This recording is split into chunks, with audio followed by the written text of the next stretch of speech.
आज हम दुनिया में मेडिकल इंफ्रास्ट्रक्चर इस तरह से बना रहे हैं जैसे कि हम सब उम्मीद कर रहे हैं कि किसी दिन हम सब गंभीर रूप से बीमार हो जाएंगे। ज़रूरी नहीं है कि ऐसा हो। आप नर्मदा जी के पास रहते हैं, ज़रूरी नहीं है कि ऐसा हो। और ऐसी कई नदियां हैं, ज़रूरी नहीं है कि ऐसा हो। अगर आपको पता हो कि तत्वों को कैसे संभालना है, अगर सारे नहीं तो कम से कम पानी और हवा को अपने नियंत्रण में लेना बहुत आसान है। इन दो तत्वों तक पहुंच आसान है। अगर आप इन दो को अच्छे से संभालते हैं और अपने खान पान के बारे में थोड़े जागरूक रहते हैं तो आप कभी डॉक्टर के पास नहीं जाएंगे। एक समय था जब एक पूरे कस्बे में सिर्फ एक डॉक्टर हुआ करता था और ये काफ़ी था। आज हर गली में 5 डॉक्टर हैं और वो भी काफ़ी नहीं है। साफ दिखता है कि हम कैसे जी रहे हैं जब हम भूल जाते हैं कि हमें कैसे जीना है, जब हम उसका आदर नहीं करते जो हमारा जीवन बनाता है। ये धरती जिस पर हम चलते हैं, हवा जिसे हम सांस में लेते हैं, पानी जो हम पीते हैं, आकाश जो हमें थामे हुए है, जब हम इनका आदर नहीं करते तो हमारे भीतर उनका बर्ताव बहुत अलग होता है। आज ये दर्शाने के लिए पर्याप्त वैज्ञानिक प्रमाण है कि पानी की जबरदस्त याददाश्त होती है। अगर आप बस पानी को देखते हुए एक विचार पैदा करें तो पानी की आणविक संरचना बदल जाएगी। बस एक नज़र, पानी की आणविक संरचना बदल जाएगी। अगर आप उसे छूते हैं तो ये बदल जाएगी। आप इसे कैसे छूते हैं ये बहुत महत्वपूर्ण है। उदाहरण के लिए, यहाँ पानी को तांबे के बर्तन में रखा गया है और ऊपर एक फूल रखा है, क्योंकि ये भगवान है। और कौन भगवान है? अगर आप एक दिन पानी नहीं पीते तो सिर्फ यही भगवान है, दूसरा कोई भगवान नहीं है ना। Isn't it? So, how you treat the water, the memory remains for a long period. आप पानी के साथ कैसा बर्ताव करते हैं वो याद बहुत लंबे समय तक रहती है। पानी के साथ हमारा बर्ताव हमारे सिस्टम में हर चीज के गुण को बदल देता है। इस विज्ञान को हमने हमेशा से जाना है, लेकिन आज आधुनिक विज्ञान ने इस पर बहुत सारे प्रयोग किए हैं और वो कह रहे हैं कि पानी एक लिक्विड कंप्यूटर है। ये अपने अंदर जिस मात्रा में याददाश्त और बुद्धिमत्ता रखता है, ये एक लिक्विड कंप्यूटर है या ये एक फ्लूइड कंप्यूटर है। हमने हमेशा से ये जाना है। चरणामृत यही है। एक बूंद पानी के लिए लोग मंदिर में जाकर इसलिए खड़े होते हैं क्योंकि उसमें ईश्वर की स्मृति है।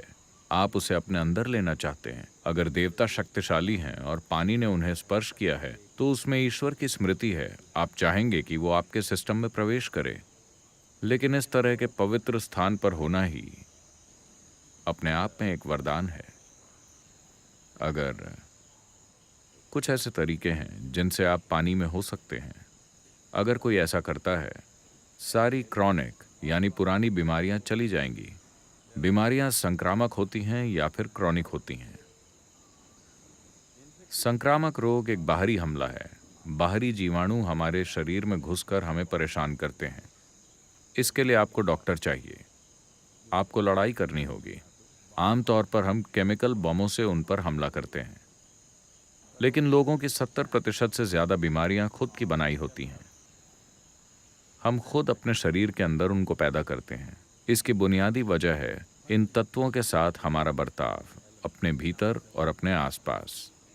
इस तथाकथित आधुनिक जीवन शैली में उन तत्वों के लिए जरा भी आदर नहीं है जो हमारे जीवन का निर्माण करते हैं। तत्वों के साथ बुरा बर्ताव करके हम उम्मीद करते हैं कि हमारे भीतर ये अच्छा बर्ताव करेंगे। ये नहीं करेंगे। यहाँ नर्मदा के किनारे यही समय है कि हम इस संस्कृति को वापस लाएं, क्योंकि ये घूम कर वहीं आ गया है। अब आधुनिक विज्ञान भी कह रहा है कि आप पानी के साथ जैसा बर्ताव करेंगे वैसा ही बर्ताव वो आपके भीतर करेगा। और हमें ये सीखना होगा। अगर हमें सेहतमंद रहना है, खुशहाल रहना है, कामयाब होना है, समृद्ध होना है, तो ये ज़रूरी है कि आपके भीतर के तत्व आपके साथ सहयोग करें, वरना कुछ भी काम नहीं करेगा। हमारे शरीर का 72% हिस्सा पानी है। अपने भीतर इस मुख्य तत्व को हम कैसे आसानी से शुद्ध कर सकते हैं? One simple thing you could do is how you treat the water. एक आसान चीज़ है पानी के साथ आपका बर्ताव, कम से कम पीने वाले पानी के साथ। मुझे पता है कि आजकल हर कोई प्लास्टिक की बोतलों से पानी पी रहा है। अगर आप इसे धातु के बर्तन में रखते हैं, खासकर तांबा या तांबे की मिश्र धातु, तो पानी की प्रकृति ही बदल जाएगी। और पारंपरिक रूप से मुझे पता नहीं कि उत्तर भारत में ये प्रथा है या नहीं, लेकिन दक्षिण भारत में आज भी ये काफ़ी आम बात है कि पानी के बर्तन की रोज़ पूजा होती है। वो उस पर थोड़ी विभूति और कुमकुम लगाते हैं और एक छोटी सी आरती करते हैं, क्योंकि पानी में ज़बरदस्त याददाश्त होती है। उन यादों के अनुसार ही वो बर्ताव करता है। ये सरल सी चीज़ हर कोई शुरू कर सकता है। और तमिलनाडु में हम लोगों को शुद्ध तांबे के बर्तन इस्तेमाल करने के लिए प्रोत्साहित कर रहे हैं, क्योंकि तांबा ये सबसे अच्छी सुचालक धातु है और ये पानी को ऊर्जावान बनाता है। अगर आप इसके रासायनिक संगठन को देखें तो वो नहीं बदलेगा। यही इसकी खासियत है। पानी की सिर्फ आणविक संरचना ही बदलेगी। आपने शायद इसका अनुभव किया होगा। क्या नर्मदा में कहीं पर झरना है? झरना है? मान लीजिए कि पानी 20-25 फुट की ऊंचाई से गिर रहा है। झरने के तुरंत बाद अगर आप पानी को छूते हैं तो आपको पानी रेशमी लगेगा। क्या आपने देखा है? क्योंकि पानी अपने ही अंदर फूटता है और उसकी आणविक संरचना बदल जाती है, इसीलिए वो अलग महसूस होता है। आज लोगों ने वाटर इम्प्लोडिंग मशीन्स बना ली हैं। आप मशीन से पानी अंतः विस्फोट करा सकते हैं। वो पानी को मथती है और उसमें अंदर ही अंदर विस्फोट करती है। ऐसा पाया गया है कि अगर आप वो मशीन इस्तेमाल करते हैं तो केवल 10% पानी से आप पौधों को अभी की तरह ही उगा सकते हैं। पानी की खपत कम हो जाएगी।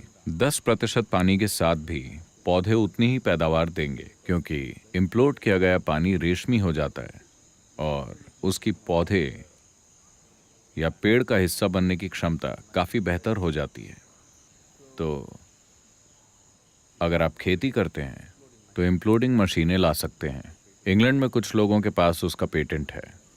हम कुछ मशीनें लाकर तमिलनाडु के किसानों को उसकी सेवा दे रहे हैं, ताकि वो इम्प्लोडेड पानी का प्रयोग करें और खेत में उनका पानी का खर्च बहुत कम हो जाएगा।